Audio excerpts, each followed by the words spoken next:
Political appointees, security-wise, all of them, they can get fired, and those that can live up to expectations should come over. And every now and then we have this debate here. 1, 2, 3 months, if this continues and they know that you are not living up to expectation, are going to get sacked, tendency of sitting down and doing what is expected will be there. In the last 1 year that we got inaugurated into this house, there's one too many. Mr. Speaker, I think it's high time. We've had jailbreaks, nobody has been sacked. People are killed, nobody has been sacked. It's high time we find somebody responsible. Mr. Speaker, honorable colleagues, if we don't take any action, it's almost 15 years. And this house that we pride, which I believe we are, the house of the people, the earlier we look for scapegoats, which are justifiable. These guys have not lived up to expectations. The president has said, I've given Northerners this position to defend, your people. That is what he said practically. So now, every single day, we have a minimum of 3 security-related motions, and lives are gone. So I think it's high time we come here as a resolution, because we have a lot of these resolutions. I think more than 50% of the resolutions of the 10th Assembly are security-related. So let's find culprits. We have our committees that are living up to expectations. They can research this. They can look at those that have not done what is expected from them, and somebody should be held responsible, so that those that are coming behind, we know that if you don't do what is expected from you, then you are going to get out of where you are.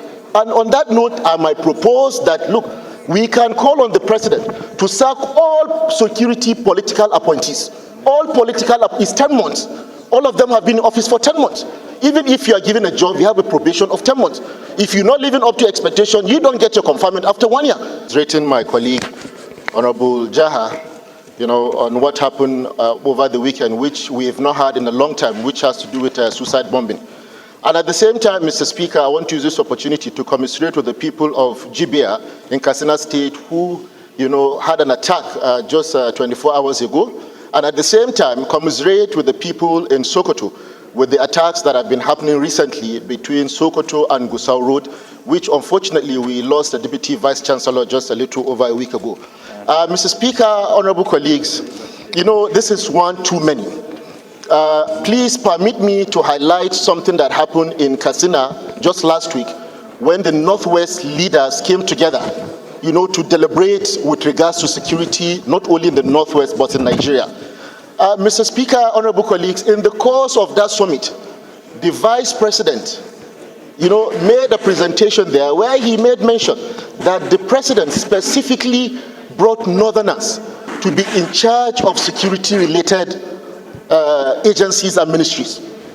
Mr. Speaker, honorable colleagues, in April this year, the National Security Advisor was also in Sokoto, and he was talking about the same issue, that the President deliberately chose Northerners to head this defense and security agencies. Secondly, Mr. Speaker, honorable colleagues, is the issue of welfare of members of the armed forces. I think while we are hitting on them at the same time, or member of security-related agencies, we have to look at the welfare of those that are there on a daily basis, day and night, to make sure that we sleep with our 2 eyes closed. I think the committees have enough motions or resolutions to look at. Let's look at their welfare. Is it commensurate to what they're doing? So, honorable colleagues, Mr. Speaker, this is my little contribution. Thank you very much. Thank you. Well spoken. I must say that's okay, well spoken, and passionately so. As a true Nigerian. I have one thing to say. Complacency that the motion mover did mention in the part of the community, the people, in the part of the of the security agency, and I will add in the part of the government. Why did I say this, Mr. Speaker? We are here to represent Nigerians. From the inception of insecurity problem in Nigeria, I cannot see a clear deterrent that was served on any person that attacks on people of Nigeria was meted as a result of his complacency. Until and unless we begin to hold people responsible and accountable, people will be posted to particular areas and the people of that area's lives are not being protected.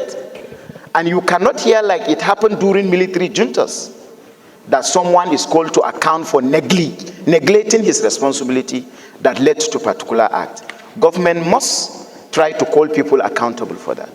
Then, Mr. Speaker, Security expert knows that solving security problem is not equally about the holding of bombs or AK-47 by the security agencies against these infidels.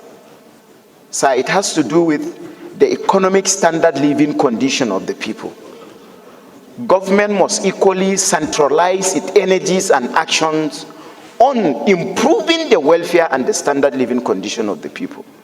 The Almajiris on the streets that turn to be what they are, and a lot of people that have no access to other amenities by government, state government, local government, and federal government. When we improve that, it goes a long way with solving security problem. Finally, Mr. Speaker, my little adjustment is this. I don't think the security apparatus is being charged by a particular region, like my brother Dasuki did say. The Inspector General of Police is not from northern Nigeria.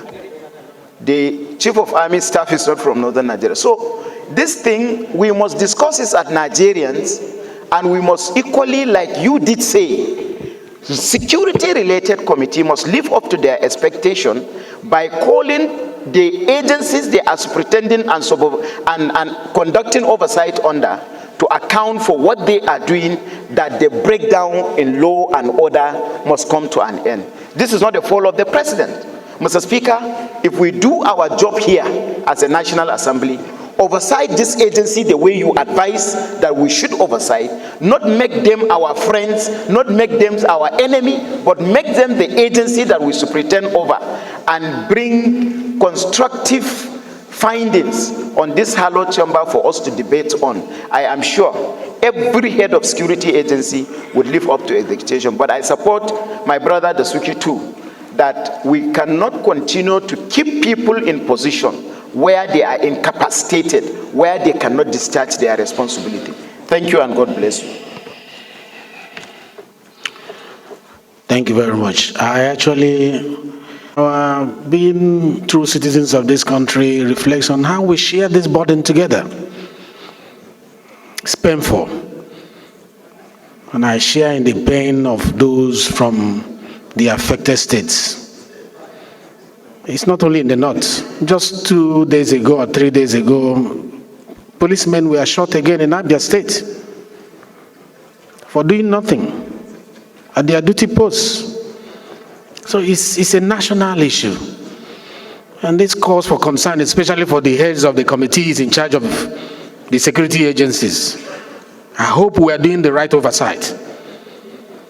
I hope we are doing the right oversight. That is the duty of Parliament. That's the duty of Parliament. Our duty is not to be friends with those we are oversighting. Our duty is to put our feet down on behalf of Nigerians and make sure that they get their job done well and make them accountable. It's our duty as Parliament.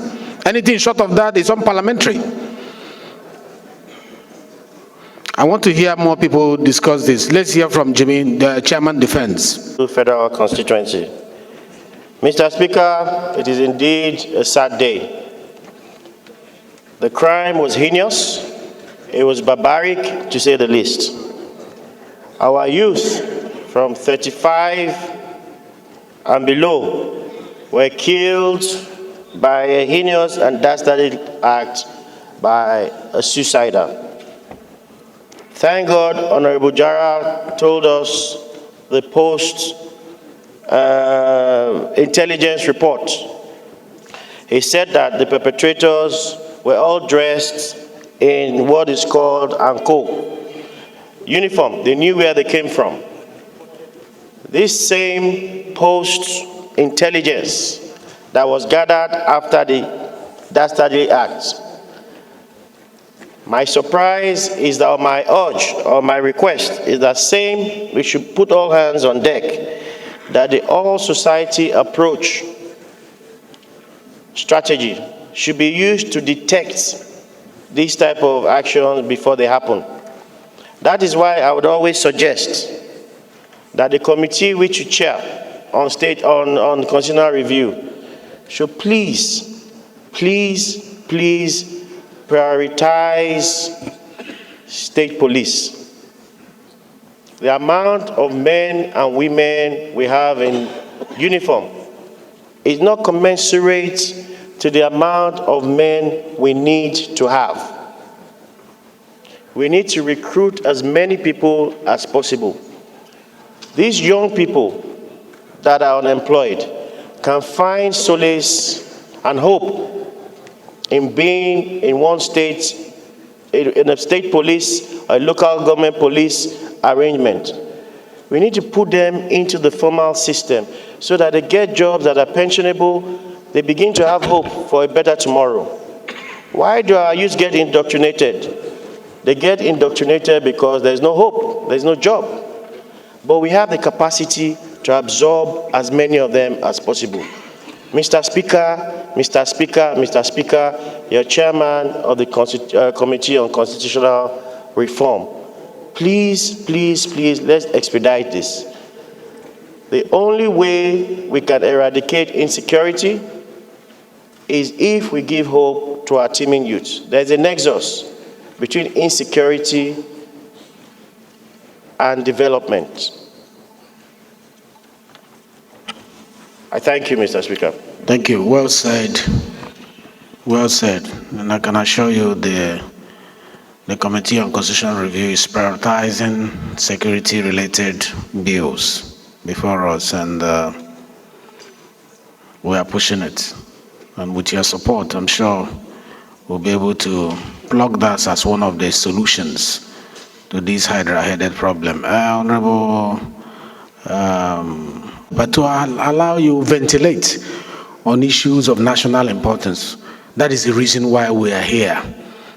Not for the titles, not for all the things that comes with the office, but to represent the people of Borno State for the loss of these very great men and women, children, infants that we have recorded so far.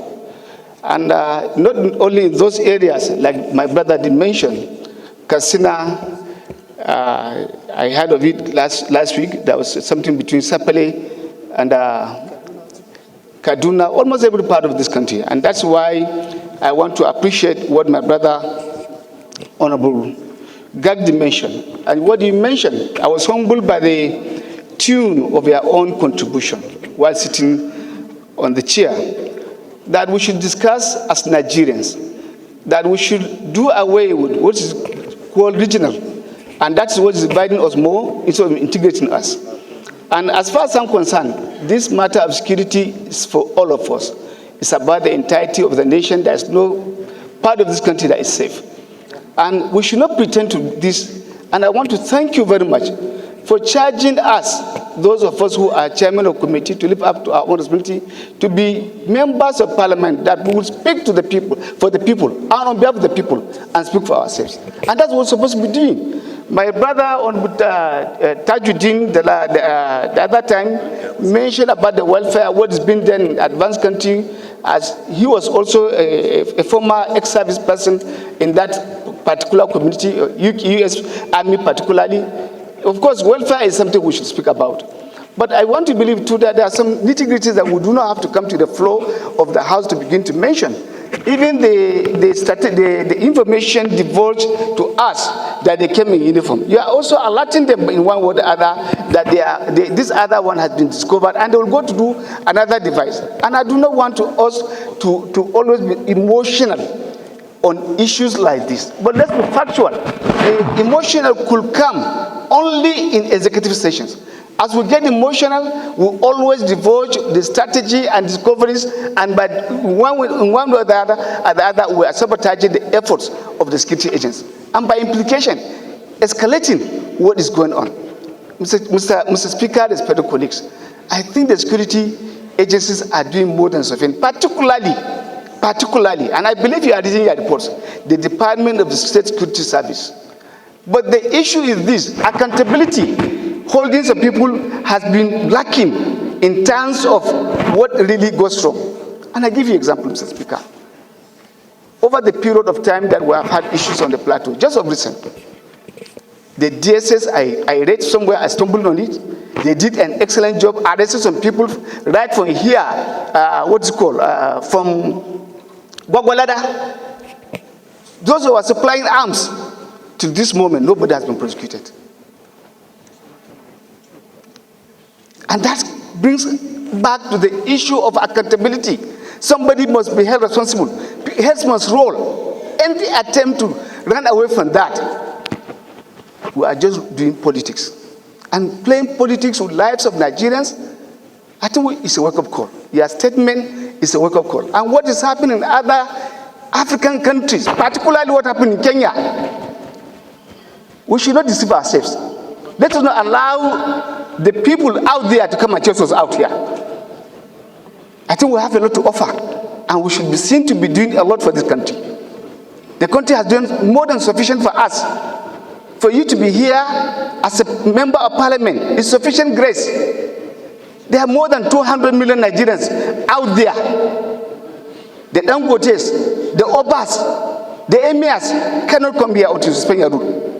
It means then we have a favor. And that favor should be converted, should be utilized in the interest of our own nation, just like we sought to uphold the Constitution of the Federal Republic of Nigeria. Mr. Speaker, we are playing a lot of politics with the lives of Nigerians. The issue of state police, sir, I will tell you for free, I will not vote for it. You know what the governors are doing, how they are cajoling, how they are manipulating the states. If you say give them that power, you are going to run from... it's not yet time for debate on the state police. Personal, Mr. Speaker, my personal opinion. Yeah, when that time comes, you'll be given time. We all know what's going on, sir. It is about doing the right thing. The state governors are there. You see, Jaha did mention what happened in his own community. They were the one mobilizing, paying money from their pocket. They are complaining they cannot pay 60,000 naira now for minimum wage. You want to go and add another branch of people, problem to them, and at the end of the day, you will arm them, and then they will have more sophisticated armed robbers in the country. Mr. Speaker, we need to speak to ourselves. First, to assess the number of the security agencies in the country. Are they commensurate to our population in terms of policing? They are not. We are just to employ 10,000. Till today, we are playing politics with it. The list have not been released. Training have not commenced. Is it about state policy? No. Mr. Speaker, I want to respect and ask my colleagues that we need to ask for occasion. But the most important thing, the motion moved by Honorable Linda in Chinda the other time, that we need to go into executive session, discuss this matter. We need to do that urgently. And I want to beg Mr. Speaker, that before we go on recess, because I know very soon, by our calendar, we are going on recess. We need to carry out this function. Otherwise, every morning we'll come here, say one motion, pray for another, for 1 minute silence, and then tomorrow we'll come back again, and if you compute the loss of man hour that was supposed to contribute is also huge and great. Okay, do you wish to amend the prayer to include that? Do we want to come by way of amendment to include it now? No, we can take this motion, but I'm saying that... Oh, you want to come as a separate motion? There was a motion, that was a prayer that was answered but in the House, that the House need to go into executive session to discuss security matters. It has not been done. That prayer was answered about two weeks ago. Clerk, you will bring me the House resolution number and present it to the leadership so that we'll look at it and call for executive section to do this. Sir. And lastly, sir, if we must solve this matter, it's high time now to respect our own standing orders. We do what? Our standing orders. Committees are expected to be returning reports, be laid for discussion and consideration. I don't think we have had that one. We keep sending motions, the civil compliance, what are they doing? What are the other standing committees doing as the give them the motion? It is there in our House standing order. We were supposed to be having consideration of reports. Okay, this discussion is in line with the security issue? Yes, sir. And security committees? Yes, sir. If we are doing that, I think it will also help in sorting out and dealing with the matter. Thank you. Thank you very much, sir. Thank you very much. I think we have really those issues that you raised. So, the same with other people who spoke today. I think we'll just put the question, and everybody who have comment to make, wait until we go for the executive section. Please, let me finish. Those who have issues to discuss on security, like the former Deputy Speaker advised, and I said it's actually in order, let us wait when we go into executive section, because it has to do with security matters. there we can adumbrate better. All right, so I'll just put the question. What's your point of order? Mr. Speaker, constituency, I'm from Rivers State. My point of order is on personal explanation. Mr. Speaker, I have noticed, with due respect to you, Mr. You say your point of order is?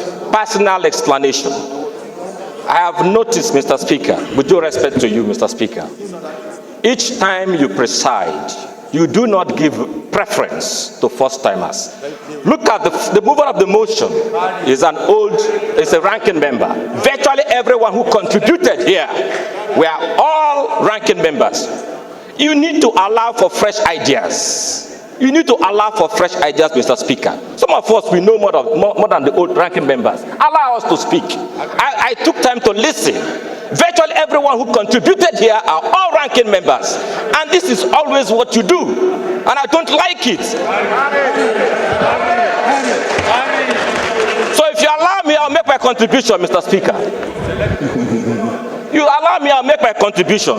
This matter is very critical to our country. All right, thank you very much. You see, there is no discrimination in the Parliament. Focusing, sometimes we give one per role. So if you happen not to be on that role, when we call for people to raise their hand there, he might elude you. I was also once a first-time member. So, and I knew that I was not discriminated against. So let's not make it first-time member or that's not the right way of discussing it. All right, so I want to put the question. Those in support of this motion say aye. Those against say nay. The ayes have it.